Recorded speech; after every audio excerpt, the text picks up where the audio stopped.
Well, we want to make as much noise as possible and support the team. Very tough, top of the group.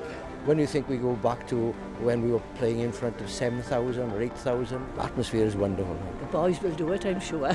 Be competitive, but we definitely want Wales to be dominating all the time and win the match. I'll take 1-0. I just don't want to go away.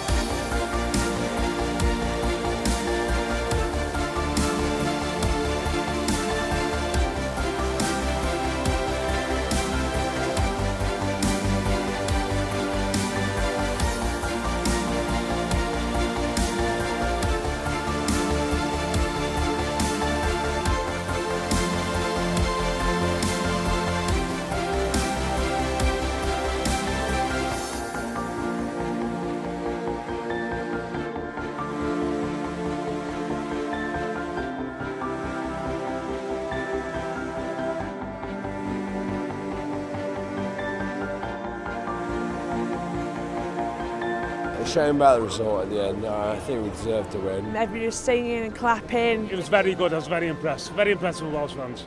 Beautiful ground, good side.